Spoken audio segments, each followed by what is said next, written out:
Hello friend, आज biology chapter 1 कोशिका का 10 ऑब्जेक्टिव को हम देखेंगे। पहला प्रश्न आपके स्क्रीन पर है। कोशिका की खोज किसने की थी? पहला प्रश्न है, कोशिका की खोज किसने की थी?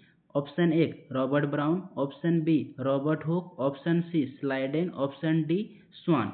तो कोशिका की खोज 1665 ईस्वी में रॉबर्ट हुक ने किया था। किसने किया था? रॉबर्ट हुक ने। इन्होंने मृत कोशिका पर खोज की थी। किसकी खोज की थी? मृत कोशिका की खोज की थी 1665 ईस्वी में। अगला प्रश्न, कोशिका का संरचनात्मक एवं क्रियात्मक इकाई कौन है? ऑप्शन ए उत्तक, ऑप्शन बी अंग, ऑप्शन सी कोशिका, ऑप्शन डी जीव। तो कोशिका का संरचनात्मक एवं क्रियात्मक इकाई वो कोशिका होती है। क्या होती है? कोशिका। 2 का राइट आंसर सी होगा।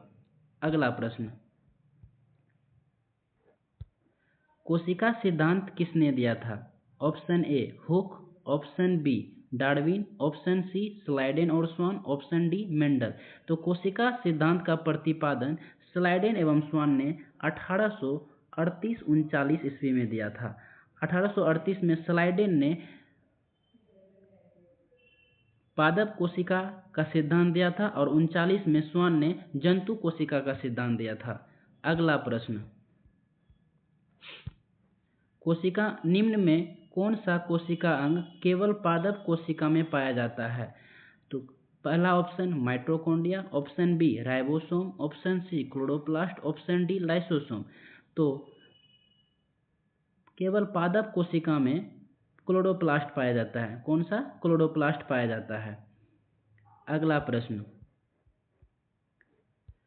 कोशिका का पावर हाउस किसे कहा जाता है? ऑप्शन ए नाभिक, option B mitochondria, option C ribosome, option D Golgi body.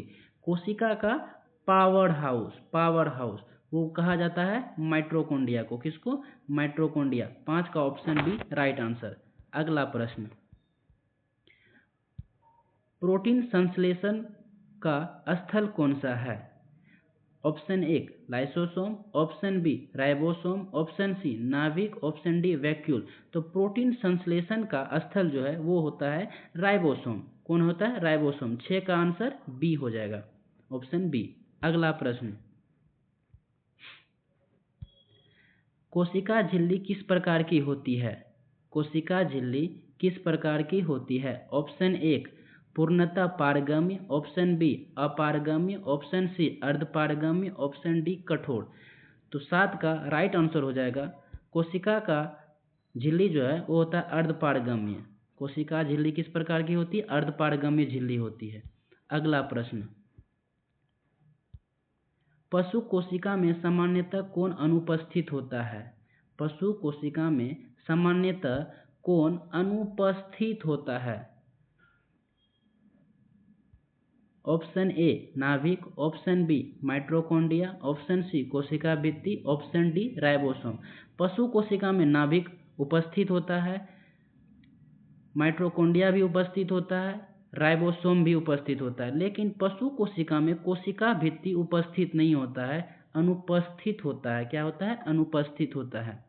इसका राइट आंसर सी हो जाएगा। अगला प्रश्न, कोशिका में अपशिष्ट पदार्थों को पचाने का कार्य कौन करता है? तो option A Golgi body, option B lysosome, option C vacuole, option D नाभिक। तो कोशिका में जो अपशिष्ट पदार्थों का पचाने का कार्य जो करता है वो करता है लाइसोसोम। कौन करता है? लाइसोसोम। अगला प्रश्न, नाभिक में कौन सा पदार्थ पाया जाता है? नाभिक में कौन सा पदार्थ पाया जाता है? Option A RNA, option B DNA, option C protein, option D lipid. तो नाभिक में डीएनए पाया जाता है। कौन सा पदार्थ पाया जाता है? डीएनए। डीएनए पाया जाता है।